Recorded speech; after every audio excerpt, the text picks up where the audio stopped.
final glance at the past, Alex stumbled forward through the shattered remnants of the castle, every muscle in his body screaming with exhaustion.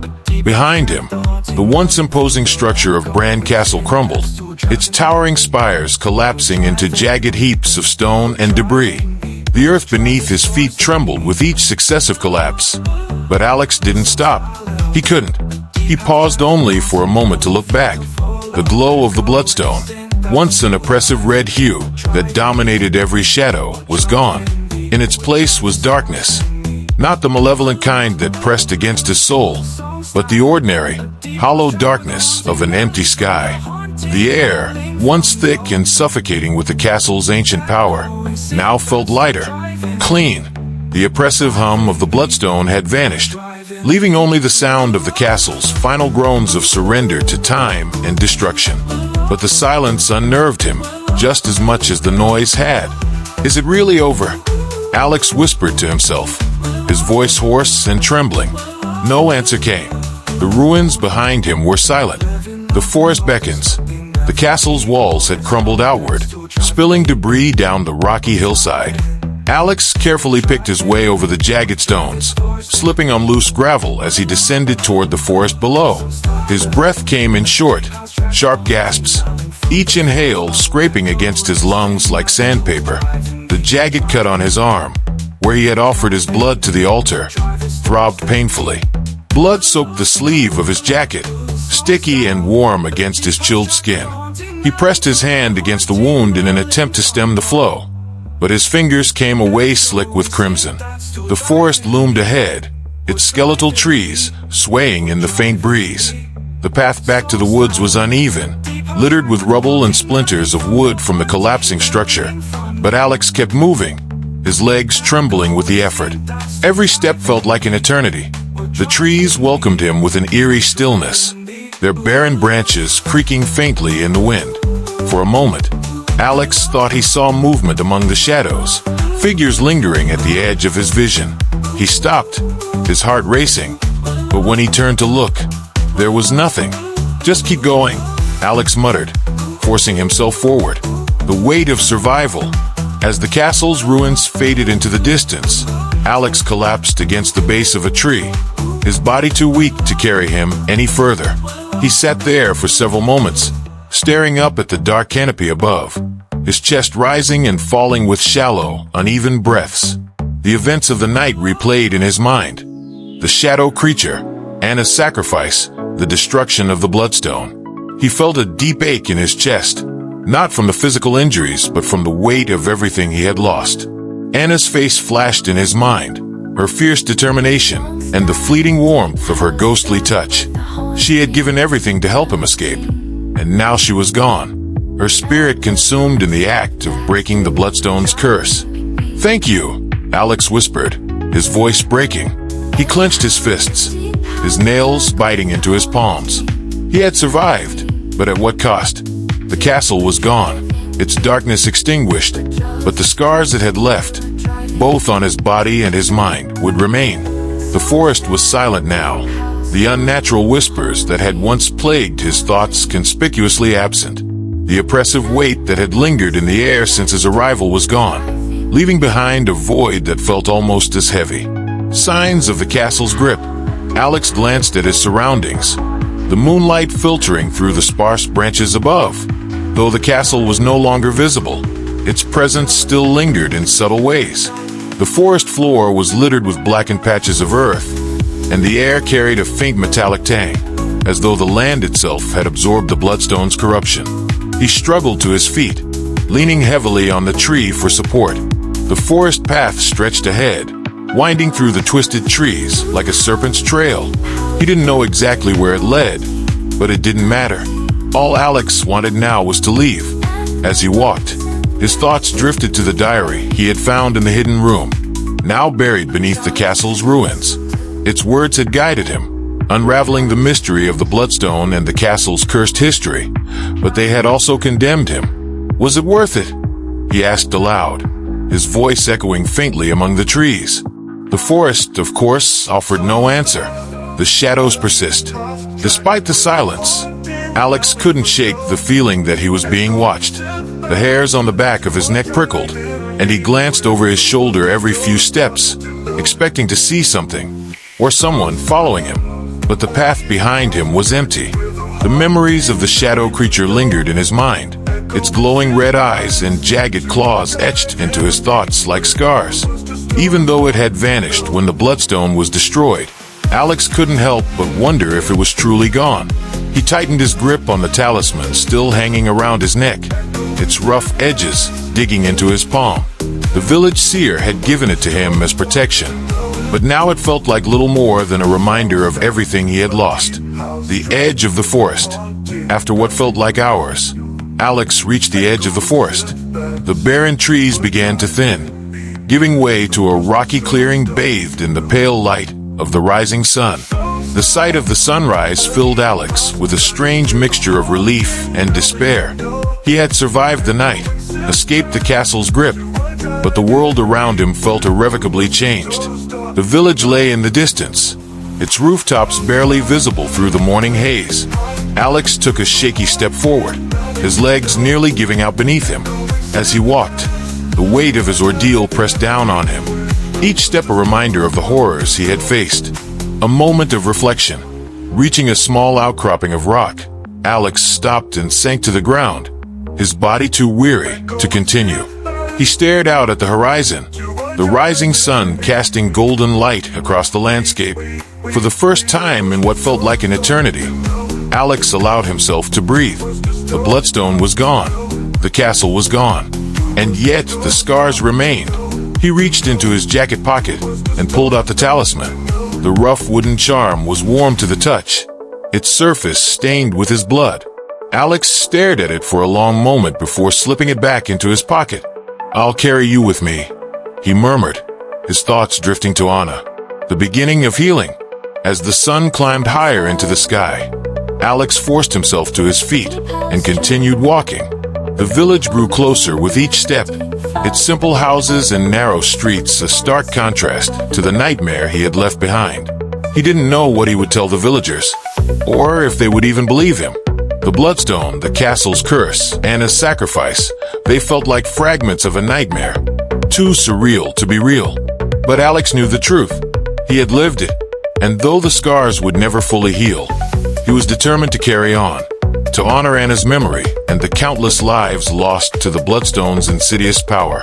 The ruins of Bran Castle lay far behind him now, its darkness extinguished. But the journey ahead was only beginning. A strange ache. Alex trudged forward, his boots crunching on the frost-covered grass as the forest thinned around him. The village was close now, its quiet rooftops visible in the distance. But he couldn't bring himself to feel relief.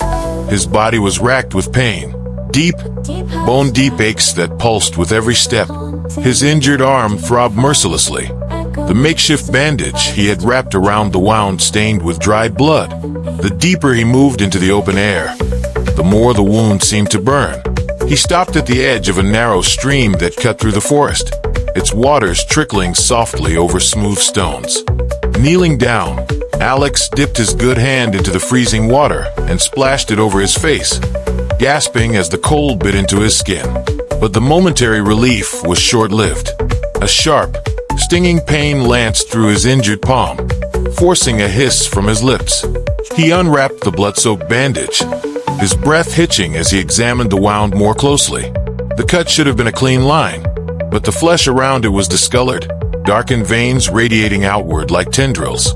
And embedded in the center of the wound was something small and sharp, a faint glimmer of black and red, barely visible against his torn skin. "What the hell?" Alex muttered, his voice barely above a whisper. The shard of the bloodstone. His fingers trembled as he pressed around the edges of the wound, trying to get a better look. The shard was no larger than a splinter, but its surface pulsed faintly with the same eerie red glow he had come to associate with the bloodstone. "Impossible," he whispered. He had seen the bloodstone shatter, felt its power dissipate as the castle crumbled. How could a piece of it have survived, let alone ended up inside him? Alex reached for the shard, his fingers hesitant as they brushed against its jagged surface. The moment he touched it, a jolt of energy shot up his arm, causing his entire body to seize. His vision blurred, and for a brief moment, the world around him faded into blackness. Visions of the Bloodstone. In the darkness, images flashed through his mind, fragmented and chaotic. He saw the shadow creature, its red eyes burning with hunger as it lunged for him. He saw the altar bathed in blood, the glowing symbols carved into its surface. He saw Anna's face, her spectral form dissolving into the void. And then he saw something else, a void, vast and endless, stretching beyond the limits of his comprehension. In its center was a pulsating core of darkness, the Bloodstone, whole and unbroken, its malevolence radiating outward like tendrils of smoke. The shard embedded in his hand pulsed in time with the core, its rhythm syncing with his heartbeat. It's not gone. The realization hit him like a physical blow, snapping him back to reality. Alex gasped, his body lurching forward as he clutched his wounded hand. The shard's glow dimmed slightly, but it remained embedded in his flesh, a cruel reminder of the Bloodstone's lingering presence, a haunting reflection. Desperate to ground himself, Alex splashed more water onto his face, ignoring the burning in his palm. He leaned over the stream, staring down at his reflection in the rippling surface. For a moment, he saw only himself, haggard, bloodied, and pale. But then the image began to shift. The edges of his reflection darkened, the water's surface rippling unnaturally. His eyes, hollow with exhaustion, flickered faintly, and then, for the briefest moment, glowed red. Alex recoiled, stumbling backward and falling onto the grass. "No," he muttered, his voice shaking. "No, no, no." He scrambled back to the water, leaning over it again. This time, his reflection was normal. His own pale eyes stared back at him, bloodshot but free of the crimson glow. He pressed his fingers to his temples, his thoughts spinning. Was the shard already affecting him? Had the Bloodstone left more than just a physical mark? The memory of Mihai's words returned unbidden. The Bloodstone doesn't just take life. It marks you, binds you to its power. The weight of the shard. Alex sat back on his heels, his hands trembling. The shard in his palm pulsed faintly, its presence impossible to ignore. He knew he couldn't leave it there, not with the risk it posed. But the thought of removing it filled him with dread. The visions had felt so real, so visceral. What if removing the shard unleashed something worse? "No," Alex said firmly, shaking his head. "I can't let this stay inside me." He searched the ground for a sharp stone, eventually finding a jagged piece of flint. Taking a deep breath, he positioned it against the edge of the shard, wincing as the pressure sent fresh waves of pain up his arm. With one swift motion, he pried the shard loose. The shard's influence. Blood welled from the wound as the shard fell into the grass, its faint red glow pulsing weakly. Alex stared at it, his chest heaving as he clutched his injured hand. The shard looked so small, so insignificant, but he could feel the immense power it carried. As he reached for it, a voice whispered in his mind, soft and insidious. "Take it." Alex froze, his hand hovering just above the shard. The voice was faint but clear, its tone both soothing and commanding. "You've already seen what it can do. With its power, you can change everything." "No," Alex whispered, shaking his head. "I've seen what it does. I'm not falling for this." "You don't have to be afraid," the voice continued. "You're not like the others. You're strong. You can control it." Alex's jaw tightened as he forced himself to stand. Ignoring the shard's pulsing glow, he grabbed a handful of dirt and buried it, grinding the soil into the ground with his boot. The voice faded, but its presence lingered at the edge of his mind, a haunting reminder of the Bloodstone's influence. The lingering darkness. Despite burying the shard, Alex couldn't shake the feeling that it was still with him. His hand throbbed painfully, and the memory of his reflection, the faint red glow in his eyes, gnawed at his thoughts. "Am I free?" he muttered, his voice breaking. "Or is this just the beginning?" The forest around him was silent, offering no answers. He looked toward the village, its rooftops just visible through the trees. Part of him wanted to keep walking, to find people, to convince himself that he could leave this nightmare behind. But another part of him, deeper, darker, felt a pull. a connection to something far greater than himself, something that whispered promises of power and control. Alex clenched his fists, his nails biting into his palms. "I won't let it win," he said through gritted teeth. But even as he spoke the words, doubt crept into his mind, a quiet resolve. Alex wrapped his injured hand in a fresh strip of cloth torn from his shirt, tying it tightly to stem the bleeding. His steps were slow and deliberate as he continued toward the village, the weight of the shard's influence heavy on his mind. He knew he couldn't stay here, not in this cursed place. He needed distance, time to process everything that had happened. But as he walked, a single thought echoed in his mind, unshakable and persistent. The Bloodstone isn't truly gone. Its power had left its mark on him, binding him to its lingering essence. No matter how far he ran, no matter how long he tried to forget, he knew the darkness would always be a part of him. And though the castle had fallen, Alex realized with a sinking certainty that his battle with the Bloodstone was far from over. The pull of the castle. The months following Alex's escape were a haze of sleepless nights and frayed nerves. He left Romania, seeking solace in bustling cities where the noise of life could drown out the silence of his thoughts. But no matter where he went, no matter how far he ran, the feeling of Bran Castle lingered, like a shadow draped over his existence. At first, he chalked it up to trauma. The horrors he had witnessed weren't the kind of experiences one could leave behind easily. The Bloodstone, the shadow creature, and his sacrifice. It all felt like a nightmare etched into his soul. But it wasn't just memories that haunted him. Strange dreams plagued him, vivid and suffocating. He saw the castle's crumbled ruins bathed in moonlight, felt the pull of the dark forest surrounding it. Sometimes, in those dreams, he stood before the altar, the shattered Bloodstone whole once again, its hum vibrating through his chest. And then there were the whispers. At first, they were faint, barely discernible, soft murmurs at the edge of his hearing. But as the weeks passed, they grew louder, insistent, calling him by name. Alex. He tried to resist.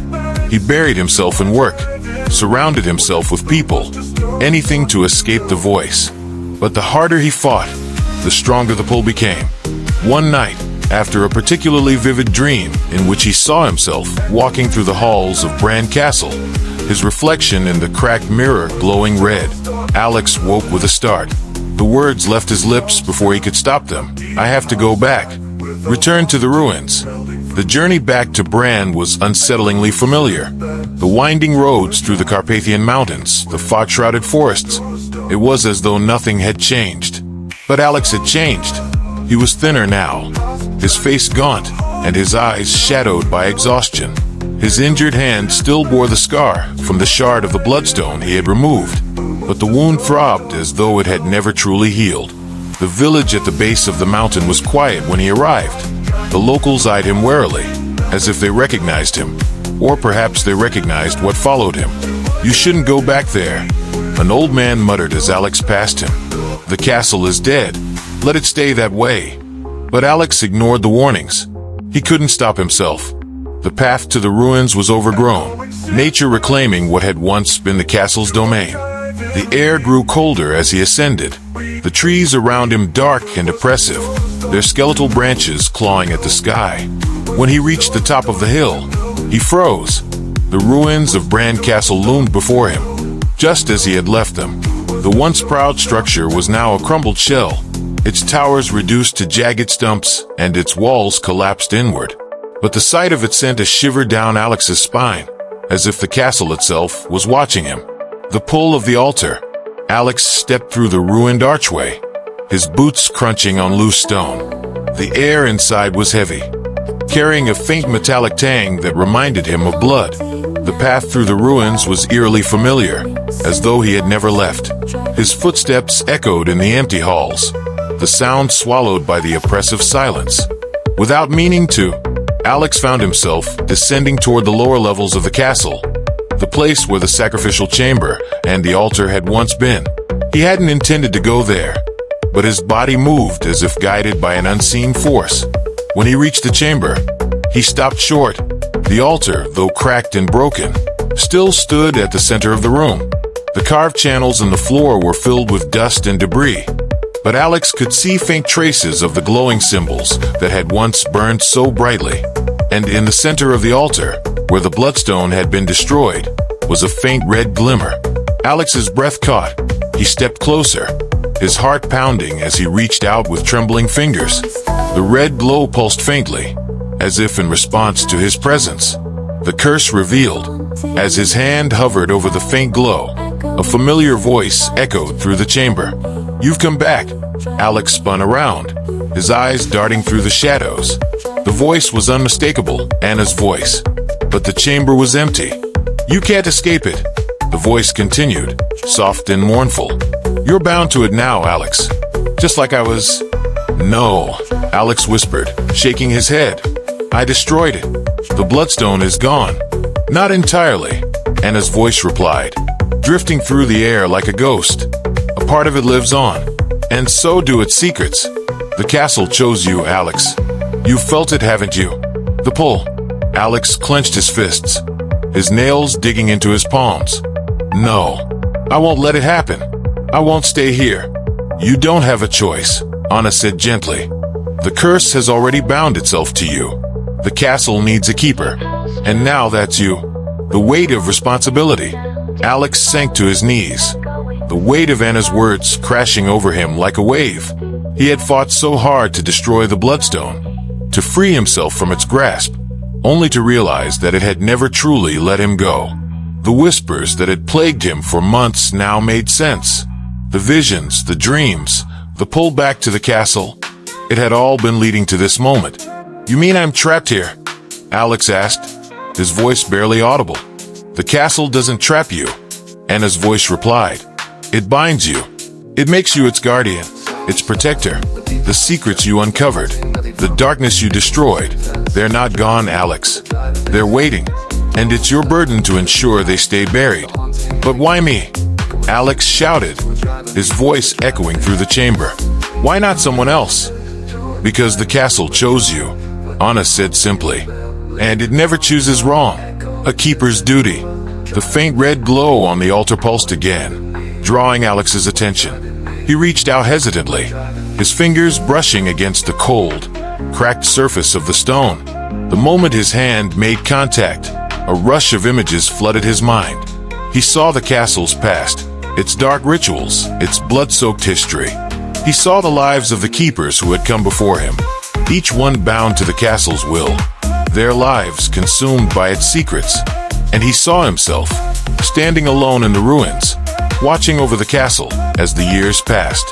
When the vision ended, Alex staggered back, his breath coming in short gasps. He looked at his scarred hand, the faint pulse of the shard he had removed still throbbing beneath his skin. "This isn't over," he said aloud, his voice steady despite the turmoil in his chest. "I'll guard your secrets, but I won't let you control me."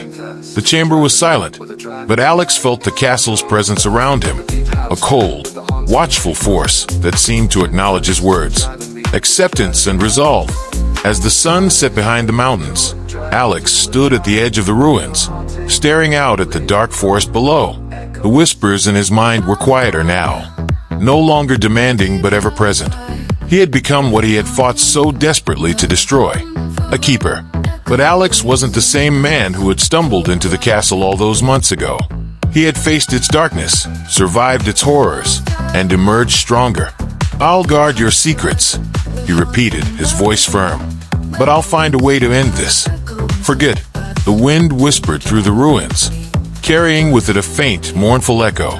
And as Alex turned back toward the castle, its crumbled walls silhouetted against the fading light, he knew that his battle was far from over.